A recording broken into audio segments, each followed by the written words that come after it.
Segment 15A, Introduction. The Eastern Roman Empire, or Byzantine Empire as it is often known, was more than just a continuation of the Roman Empire.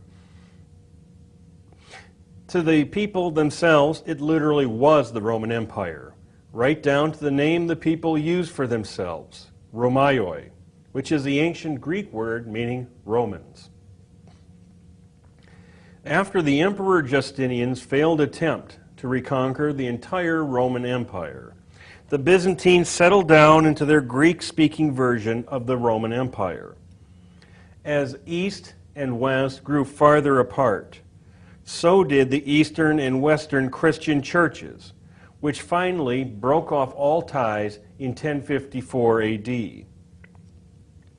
After centuries of battle with Turks, Slavs, Persians, and even crusading Christians from Europe, the Byzantine Empire also declined and fell, but not before leaving behind its own cultural legacy, the Renaissance in the West, and in the East, in Russia.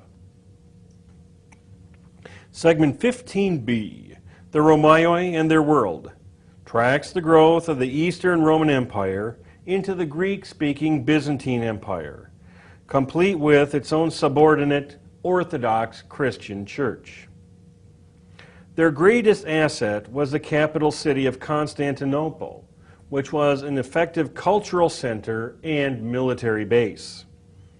Surrounded by enemies, the Byzantines fought through their own religious crises to make a strong comeback, and they even managed to expand their empire a little in the face of Slavic and Turkish opposition. Like the earlier Romans before them, the Byzantines considered it their responsibility to export their culture and their religion to the conquered Slavs and to their new Russian trading partners. They were delighted to export their religion in particular, even though this put them into conflict with the quote-unquote Catholic Christians of the West.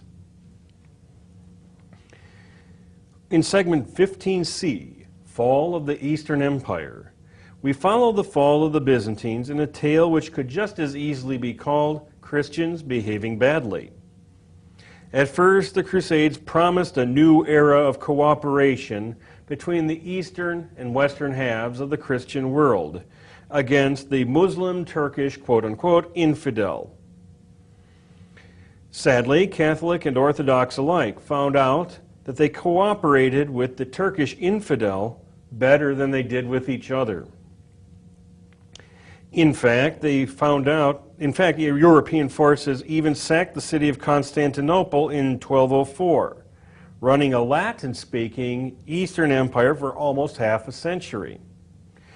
But the old Byzantine Empire struck back and reestablished itself, yet it was still basically living on a prayer, and the cooperation of the Ottoman Turkish Sultan. In a desperate situation, the Byzantine Emperor John VIII made a desperate last try to patch up differences with the Western Church. He even offered to give up orthodoxy in return for protection from the Catholic West. But his own Byzantine people would not have it. Frankly, the Catholic nations of Western Europe had never intended to help the Byzantines anyway. In segment 15D, Popes, Kaisers, and Tsars, we bid farewell to Romulus and to his state by discussing the fascination the Roman Empire has exerted over the centuries on kings, duces, Führers, Tsars, emperors, Kaisers, sultans, and maybe even presidents. Even though the Roman Empire and its Byzantine spin-off are now long since gone physically, they are spiritually and culturally with us even to this day. The lessons which one would expect us to extract from their experience still needs to be taken to heart. With the next unit, we'll begin to study seriously the falls of an empire further to the north and east, Russia and the Soviet Union. Segment 15B, the Romaioi and their world. What we call the Eastern Roman Empire, or the Byzantine Empire, was not just a mere continuation of the Roman Empire. No matter how little it came to resemble the original in language or culture, the Byzantine Empire literally was the Roman Empire, proudly tracing its history back to Rome's foundation on the morning of April 21st, 753 BC. Almost all of the Eastern Empire had belonged to Alexander the Great's empire in the 4th century BC, and so shared a common bond of Hellenistic culture. By the time of Augustus, the Romans had conquered the entire Greek East, and had finally figured out just how to rule the empire. Consequently, the Greek-speaking Eastern Empire benefited just as much from the Pax Romana as the Latin-speaking Western Empire did. At the same time, the Romans themselves and the Western Roman Empire eagerly embraced Hellenistic culture. The result was a truly Greco-Roman culture shared equally, if in different ways, by both halves of the Roman Empire. Thus, it makes sense that the decline and fall of the Western Empire, whatever date one cares to assign to it, didn't affect the Eastern or Byzantine Empire's self-image as the legally constituted Roman Empire. Roman law and political institutions remained in force, and Latin, for a while at least, remained the language of government. We best know the people of the Eastern Roman Empire as the Byzantines, so that is what I'll call them. Remember, though, that they never considered themselves as anything less than completely Roman. In the everyday Greek of the Byzantine Empire, the inhabitants called themselves the Romaioi, an ancient Greek word meaning Romans. Constantine picked a fine place to found his new Rome. Dedicated in 330 AD and better known as Constantine's city, or Constantinople, the former Byzantium occupied an easily fortified peninsula overlooking the Hellespont, which divided Europe and Asia. Because Constantinople was closer to Rome than Rome was to the empire's dangerous frontiers, it made an excellent military base. Yet Constantinople's advantages were not only military. Because Constantinople controlled the shipping lanes connecting the Black Sea with the Mediterranean, it controlled the trade routes between Europe and Asia, making Byzantine merchants rich, and raking in revenue for the state. Constantinople's central location also made it a culture center, bringing in artists, poets, painters, and teachers. By contrast, the Western Empire got stuck with the brunt of the barbarian invasions. The West's agriculture economy was dying. The West had no access to the trading riches of the Far East and suffered from hopelessly weak leadership. The Eastern Empire, on the other hand, had its fair share of strong leaders. Under the reign of Justinian I, 527 to 565 AD, the Byzantine Empire reached its greatest size, conquering back Italy and North Africa. The last Byzantine emperor to consider himself more a Roman than a Greek, Justinian also codified Roman law and built the beautiful cathedral of Hagia Sophia, Holy Wisdom, which would so impress the Russian ambassadors nearly 5 centuries later. Yet Justinian's imperialist program of conquering back the Roman Empire was destined to fail. Soon after his death, Italy and North Africa fell back into Western hands. Worse, Justinian left no clear successor to rule an Eastern Empire completely surrounded by enemies. To the west were the states of the former Western Roman Empire, and later the Crusaders. To the north were Slavs, Vikings, and other ferocious peoples. To the east was the ancient and menacing Persian Empire, and to the south and southeast were the upcoming Arabs. Up to the 7th century AD, the tribes of the Arabian Peninsula were harmless nomads. But the founding of the Islamic faith in the early 600s also united the Arab tribes culturally and politically. After the death of Muhammad in 632 AD, the Muslim Arabs would become the Byzantine emperor's biggest immediate threat. Islamic kingdoms would remain a threat until the Ottoman Turks finally captured Constantinople in 1453. One result of the Byzantine Empire's being surrounded by enemies was that it became more and more isolated from Western Europe. Not that the Byzantines or Romaioi saw this as a major cultural problem. If anything, they saw it as Western Europe's problem for being cut off from them. Indeed, under the Emperor Heraclius, who ruled from 610 to 641 AD, the Byzantine Empire was reorganized into themes instead of provinces, and its official language went back from Latin to Greek for good.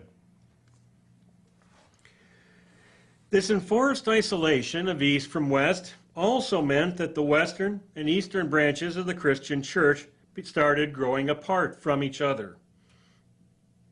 Meanwhile, powerful popes such as Gregory I were cementing the Roman Church's spiritual and secular power in the West. On Christmas Day, 800 AD, Pope Leo III crowned Charlemagne, king of the Franks, as Emperor of the West, and rival of the Eastern Emperor in both politics and religion. For its part, the Eastern Church was consumed with seemingly trifling philosophical disputes. The most violent of these disputes concerned the role of icons in worship.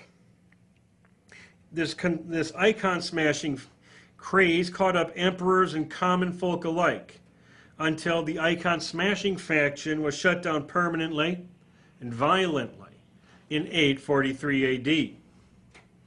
The Eastern branch of the Christian Church became more quote-unquote orthodox, in that theology and worship were both strictly regulated. Church life was subordinated to the interests of the Byzantine state. The Eastern Church also functioned more and more as the social workers of the Byzantine state, much as the Western Church had done after the Western Empire fell.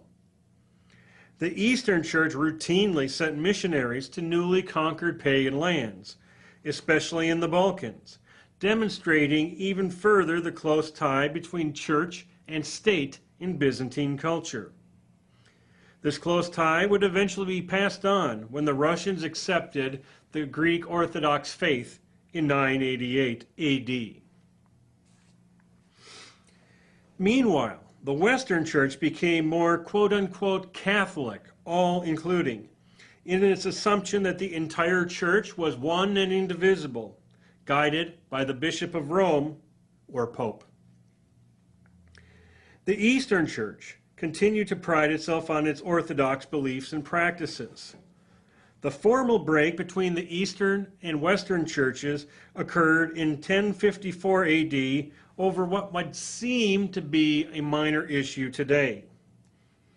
The Western Church held, as the Roman Catholic Church still holds today, that the Holy Spirit is descended from both the Father and the Son.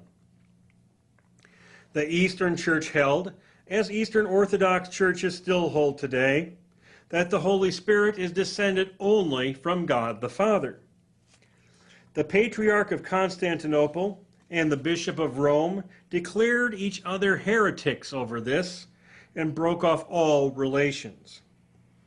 The Byzantines hung on to some of the trappings of the old Roman state, but they had gone thoroughly and indisputably Greek. For all that, we must never forget that in the Byzantines' heart of hearts, they were still Romans, and they believed that the Westerners were the ones who had strayed. Segment 15C, Fall of the Eastern Empire. The Eastern Roman Empire, better known as the Byzantine Empire, outlasted the Western Empire for centuries. Constantinople finally fell to the Ottoman Turks in 1453 AD, that is, on the eve of the New World's quote-unquote discovery. The adjective Byzantine, derived from Constantinople's original name of Byzantium, has come to describe twisted and complex plots directed usually toward an immoral goal. The association is not exactly unfair. Unlike the rough-and-tumble Western kings, mere generations removed from the barbarians who still sign their name with an X, Eastern emperors retained all the imperial pompitus and the ritual incorporated by Diocletian and even added to it. Byzantine government was characterized by a large army, an even larger bureaucracy, and a tendency to feud over the slightest differences of opinion. Sometimes these differences were religious, as with the iconoclast or icon-smashing controversy, which came to its end in 843 AD. But all too often, Byzantines fought over who should succeed to the throne or who should command the Byzantine forces in one of their wars against their numerous enemies. Remember, these people were the Romans in their own minds. The period from 843 to 1025 AD represented a high point of military security and cultural achievement for the Byzantines, largely due to the comparative freedom from internal bickering. Not only did the Byzantines keep the Muslim, Slav, and Persian armies at arm's length, they even made scattered conquests of their own. The empire's eastern frontier was extended to Rus, the forerunner state of Russia, and made it an outpost of Orthodox Christianity. Economically, the emperors managed to balance the needs of the peasants and the ambitions of the wealthy. Military success and economic prosperity were reflected by new achievements in science, architecture, and literature.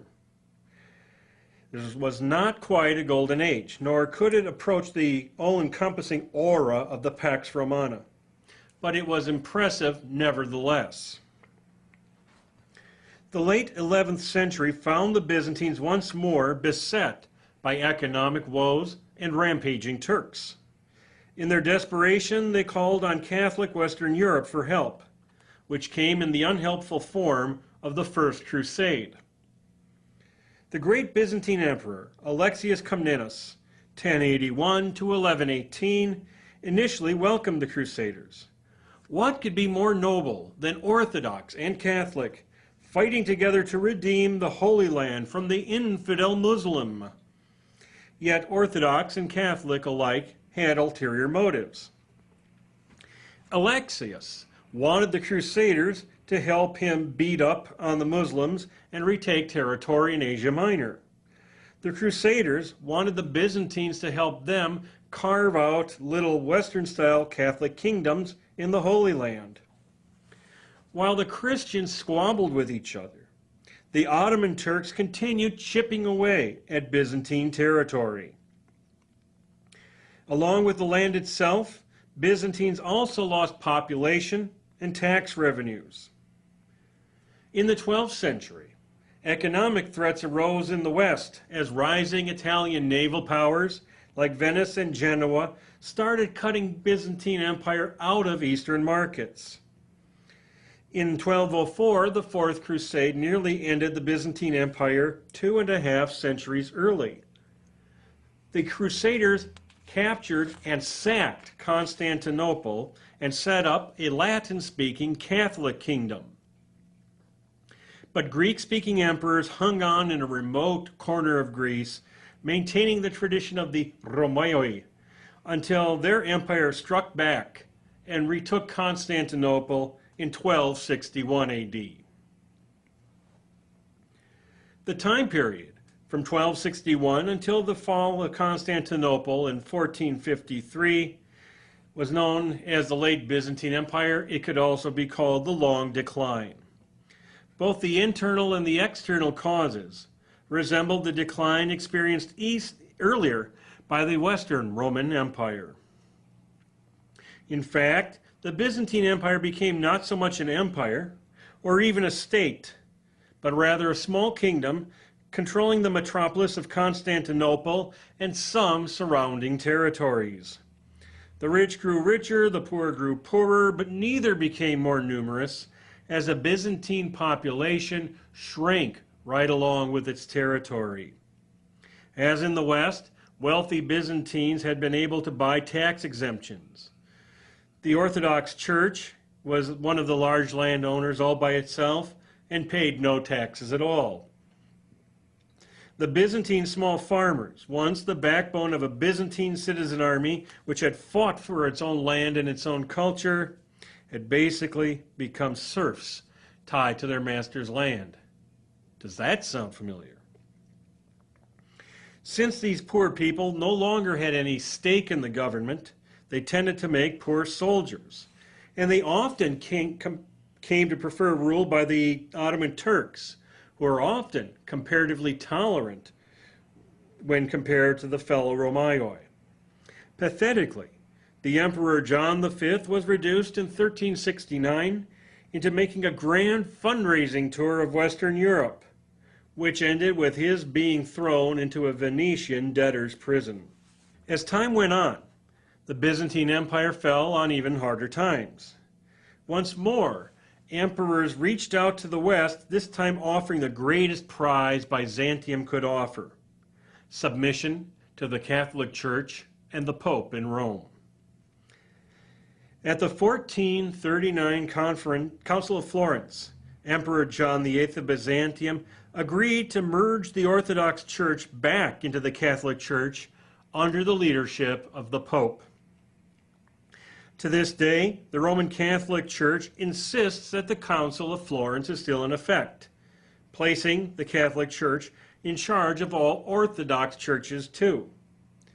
Yet the good Orthodox people of Constantinople refused to accept submission to the Roman Church, and to this day, Orthodox churches do not recognize the Council of Florence at all. In any event, the Byzantines' attempted surrender did their empire no good. No help would be forthcoming from the West. France and Britain, for example, were still fighting the 100 Years' War, and the Spanish were still trying to boot out the Muslim Moors. The last Byzantine emperor, Constantine XI, maneuvered desperately to fend off the Ottoman Turks. He even offered to marry a widowed female relative of the Sultan, but all in vain.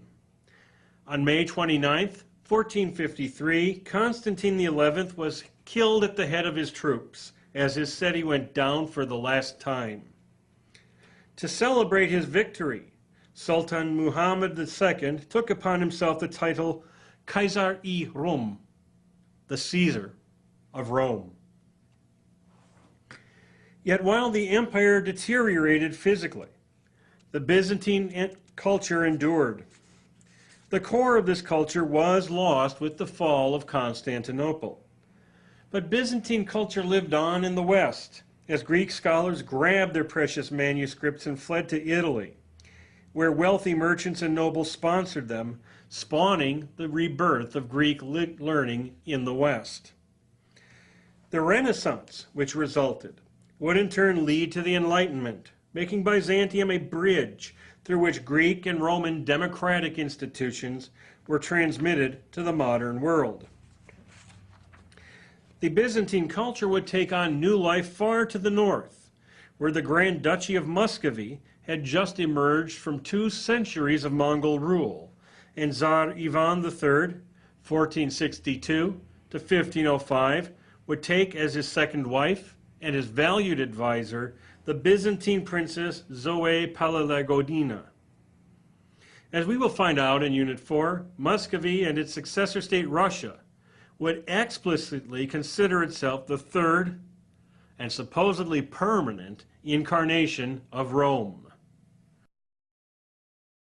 Segment 15D, Popes, Kaisers, and Tsars. In its 2,206 years of existence, the Roman state passed from a small Latin-speaking town on the Tiber River to a Greek-speaking metropolis straddling the boundary of Europe and Asia. The legacy of Rome is enormous. The Roman influence on Western language and culture can be traced, along with the influence on Western political institutions. But the influence of Rome, the idea, is more elusive, and that is what we have to try to trace now. The first question to ask in assessing is, which Rome? The plucky peasants who dropped their plows, picked up their swords, and conquered Italy, and returned home just in time for the harvest? The aspiring superpower of the First Punic War, which built its first navy to defeat the Mediterranean's greatest sea power? The near loser of the Second Punic War, which obligingly marched two enormous armies into Hannibal's trap, but somehow won the war anyway? The fratricidal nation which wasted most of the 1st century BC fighting civil wars, but followed that by giving the entire Mediterranean world the Pax Romana, 2.5 centuries of peace and prosperity? The liberty-loving republic with its multiple assemblies and bitterly contested annual elections? The carefully disguised military despotism of Augustus's principate? Or the totalitarianism of Diocletian's dominate? Or for that matter, the Greek-speaking empire of the so-called Romaioi? There seems to be a Roman parallel for just about every major nation under the sun. Rome exerted its fascination upon foreign cultures nearly as soon as the fall of the Western Empire. Neither of poor Romulus Augustulus' successors as ruler of Italy, Odovacar or Theodoric the Great, dared call himself emperor. Instead, they settled for the title of Rex or king, or dux or duke, under the nominal overlordship of the Eastern Roman Emperor. In 800 AD, Charlemagne capped a string of conquests by having himself crowned not just emperor, but Emperor of Rome, thereby founding the so-called Holy Roman Empire. The Pope who crowned him, Leo III, bore as his official title the old Roman term Pontifex Maximus, or chief priest. The more colloquial name for his role, Papa, or Pope, is itself a colloquial form of the Latin word pater, or father, and of course brings in all of the patriarchal associations present from the very beginning of Roman society. Obviously, the elaborate ancient Roman patriarchy is alive and well in the Roman Catholic Church today. And when the Ottomans conquered Constantinople in 1453, their Sultan added to his title Caesari Rum, or Caesar of Rome. Even the Muslim conquerors preferred to stress their continuity with the Christian Romans. In Russia, Grand Duke Ivan III, 1462 to 1505, married a Byzantine princess and was the first to take in addition the title of Tsar or Caesar. In 1721, Ivan's successor, Tsar Peter I, the Great, began using the title Imperator. When the German Empire reunified in 1871, its rulers once more claimed the title Kaiser. Each of these emperors to a man was explicitly trying to walk in Rome's footsteps. On a more democratic note, the victorious generals and admirals of the American Revolution celebrated by founding the Order of the Cincinnati, named after the Republican general Cincinnatus, who literally dropped his plow and picked up his sword to save Rome from invaders. The generals and admirals of the order vowed to fight for their country and return to private life whenever the need passed, just as Cincinnatus had done.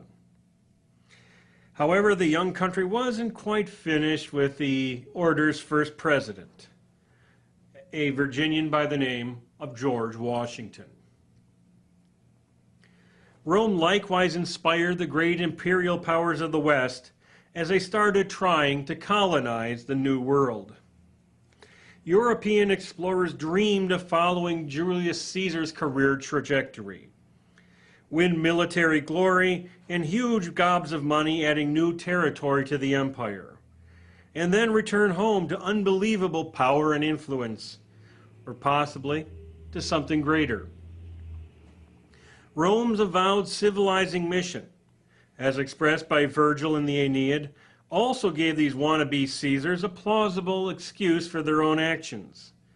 They were doing it for the poor, ignorant savages' own good. The same excuse was thrown around by the British, French, Belgians, Germans, and even the Dutch as they created Asian and African empires in the late 19th century.